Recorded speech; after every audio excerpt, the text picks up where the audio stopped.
Assalamualaikum warahmatullahi wabarakatuh. Salam sejahtera bagi kita semua. Kami dari kelas 3J Manajemen, kelompok 4, Manajemen Sumber Daya Manusia. Kami akan mempresentasikan mengenai manajemen imbalan. Mungkin sebelum itu kami akan memperkenalkan diri. Nama saya Muhammad Humaydi.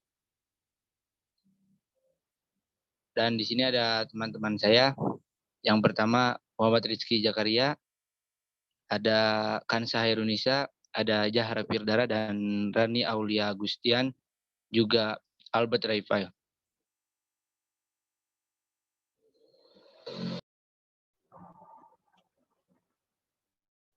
Apa sih itu pengertian imbalan atau kompensasi? Kompensasi adalah total seluruh imbalan yang diterima para karyawan sebagai pengganti jasa yang telah mereka berikan. Kompensasi merupakan fungsi manajemen sumber daya manusia yang berkaitan dengan semua bentuk penghargaan yang dijanjikan akan diterima karyawan sebagai imbalan dari pelaksanaan tugas dalam upaya pencapaian tujuan perusahaan. Jadi, kompensasi dapat dikatakan sebagai timbal balik yang diberikan perusahaan kepada karyawan atas jasa-jasa dalam mencapai tujuan perusahaan. Selanjutnya ada tujuan dan manfaat manajemen imbalan atau kompensasi. Kompensasi yang baik akan memberi beberapa efek positif pada organisasi atau perusahaan sebagai berikut. Yang pertama ada memikat pelamar kerja dari lowongan kerja yang ada. Jika perusahaan menjelaskan sistem kompensasi yang baik, akan banyak pekerja yang berminat untuk bekerja di perusahaan. Yang kedua ada mudah dalam pelaksanaan, administrasi maupun aspek hukumnya. Pekerja dilindungi oleh Undang-Undang Ketenagakerjaan. Sistem kompensasi yang baik akan memudahkan perusahaan jika sangkut pautnya dengan hukum. Yang terakhir ada memiliki keunggulan lebih dari pesaing atau kompetitor. Secara sasi, perusahaan merupakan alat kompetisi perusahaan dalam bersaing untuk mendapatkan pekerja yang baik. Selanjutnya ada fungsi dari imbalan atau kompensasi. Yang pertama, penggunaan sumber daya manusia secara lebih efisien dan lebih efektif. Kompensasi atau imbalan yang tinggi pada seorang karyawan mempunyai implikasi bahwa organisasi memperoleh keuntungan dan manfaat maksimal dari karyawan yang bersangkutan karena besarnya kompensasi sangat ditentukan oleh tinggi atau rendahnya produktivitas kerja karyawan yang bersangkutan.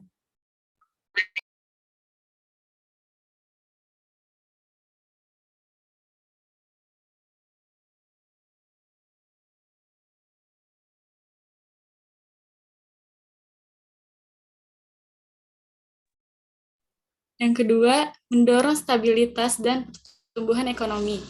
Secara pemberian kompensasi yang baik secara langsung dapat membantu stabilitas organisasi dan secara tidak langsung ikut adil dalam mendorong stabilitas dan pertumbuhan ekonomi. Sebaliknya, pemberian kompensasi yang kurang baik dapat menyebabkan gejolak di kalangan karyawan akibat ketidakpuasan. Pada gilirannya, gejolak ketidakpuasan ini akan menimbulkan kerawanan ekonomi. Adapun jenis-jenis kompensasi yaitu ada 4. Yang pertama, insentif. Insentif ini merupakan tambahan kompensasi yang dibayarkan di luar gaji atau upah yang diberikan. Yang kedua, ada fasilitas. Fasilitas berkaitan dengan kompensasi yang diterima dalam lingkungan kerja. Misalnya, perusahaan akan memberikan komputer untuk karyawan bekerja, kantor yang nyaman, hingga kendaraan seperti mobil untuk memudahkan mobilisasi. Yang ketiga, upah atau gaji. Kompensasi utama yang paling dikenali adalah upah atau gaji. Kinerja karyawan dibayar langsung dalam bentuk uang yang disesuaikan secara berkala. Yang keempat, ada tunjangan. Tunjangan dari perusahaan biasanya meliputi asuransi kesehatan, asuransi ketenaga kerjaan, rekreasi karyawan, dan program pensiun.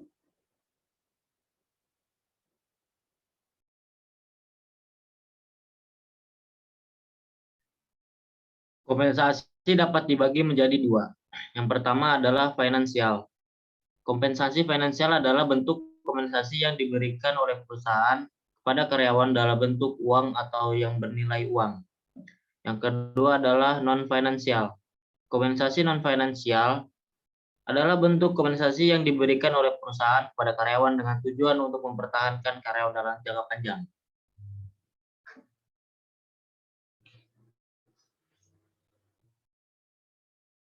Nah, untuk kompensasi non-finansial adalah pemberian perusahaan pada karyawan yang bentuknya bukan berupa uang. Kompensasi non-finansial dapat berupa pekerjaan seperti tugas-tugas yang menarik tantangan, tanggung jawab, pengakuan, dan rasa pencapaian, atau lingkungan kerja seperti kebijakan-kebijakan yang sehat. Supervisor yang kompeten, kerabat yang menyenangkan, dan lingkungan kerja yang nyaman.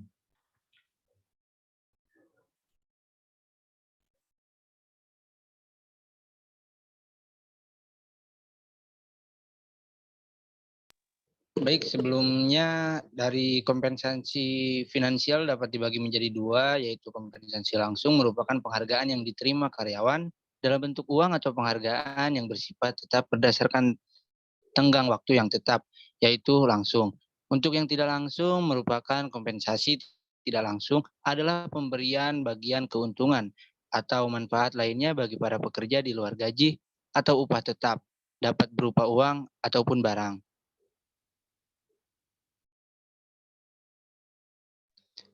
Untuk kompensasi non-finansial, yaitu kompensasi yang pemberian perusahaan pada karyawan yang bentuknya bukan berupa uang.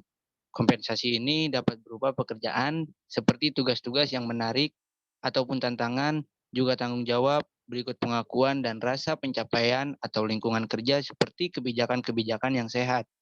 Supervisor yang kompeten, kerabat yang menyenangkan, dan juga lingkungan kerja yang nyaman.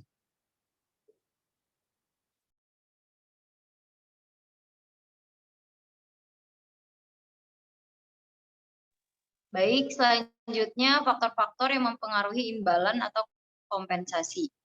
Pertama, produktivitas. Ada perusahaan yang menentukan kompensasi berdasarkan pada produktivitas pekerjanya.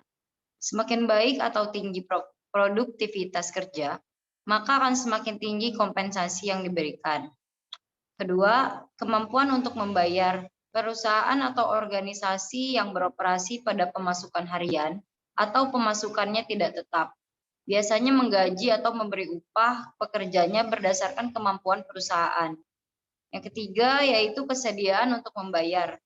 Ada beberapa perusahaan yang memberikan jenis-jenis atau tipe kompensasi yang beragam, tergantung dengan kebijakan atau kesediaan masing-masing perusahaan. Yang keempat, yaitu ada supply dan permintaan, berdasarkan teori ekonomi pasar dalam teori ekonomi makro, supply dan demand. Yang kelima, yaitu serikat buruh. Kompensasi karyawan juga dipengaruhi oleh peran serikat buruh, terutama dalam perjanjian kerjasama. Tuntutan atas tunjangan tertentu dari serikat buruh memungkinkan perusahaan untuk memenuhinya.